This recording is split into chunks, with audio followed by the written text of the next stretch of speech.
මෙච්චර අමාරුවක් තීන වෙලාවක මේ රටේ ආර්ථිකය සම්බන්ධයෙන් අපි දැක්ක මේ තියන්නේ දිවයින පත්තරේ මෙරට න්‍යාස වලින් 3න් එකක් ආහාර අහිමියක ලෝක බැංකුවේ අලුත්ම වාර්තාව කියනවා. ඒක ලංකාදීපේ කියනවා ජනගහනයෙන් 133ක් හරියමං කෑමක් නැහැ. ඒ වගේම දුප්පත්කම එන්න වැඩි වෙලා ගිහලා. එතකොට රටේ 3න් එකක් කන්න නැහැ කියලා හරියමං කෑමක් නැහැ කියලා ලෝක බැංකුවේම තියෙනකොට ජනාධිපතිතුමා කියනවා අපි මේ අතිරික්ත හාල් ටික දෙනවා කියලා කාටද? බීර නිෂ්පාදනයේට සහ සත්ව ආහාර නිෂ්පාදනයේට. ඉතින් මං හිතන්නේ මේ රටේ ජනතාව ඉන්නේ සත්තුන්ටත් පල්ලෙහාන් මේ ආණ්ඩුව හිතන විදිහට. මොකද දැන් සත්ව ආහාර නිෂ්පාදනයේ මම නෙමෙයි ජනාධිපතිතුමා මම දැක්ක මේ දවස්වල කියපු කතාව සමාජ මාධ්‍යවල හොඳට ප්‍රචාරය වෙනවා. එතකොට ඒකේ අවාසනාවන්ත තත්ත්වය තමයි අද මේ රටේ ජනාධිපතිවරයා ප්‍රමුඛ ආණ්ඩුව කෘෂිකර්ම ඇමතිතුමා සහ වෙළඳ ඇමතිතුමා එකතු වෙලා ජොයින්ට් කැබිනට් පේපර් එකක් දාලා තමයි පොන්නි සම්බ මෙහෙට ගේන්නේ. පොන්නි කීරි සම්බ මෙහෙට ගේන්නේ. ගොවියාට කොකා පෙන්නලා. ඒ වගේම තමයි දැන් අවසානයේදී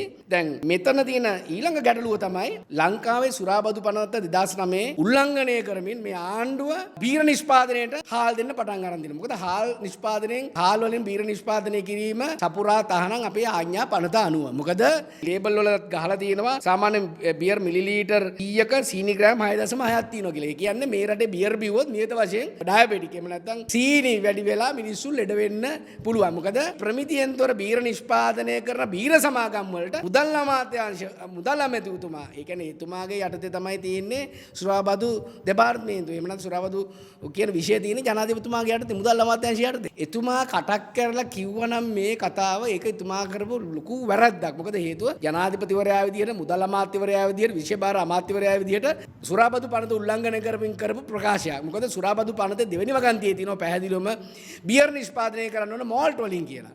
එමුනා මේ රටේ මෝල්ට් වලින් නිෂ්පාදනය කරන බියර් තියෙන මම දැනුවත් එක වර්ගයයි තවම. අනිත් සියලුම බීර නිෂ්පාදනය කරන්නේ හාල් පාවිච්චි කරලා. එමනම් ඒකත් වැරද්දක්. පනත උල්ලංඝනය කිරීම නීති විරෝධී ක්‍රියාවක්.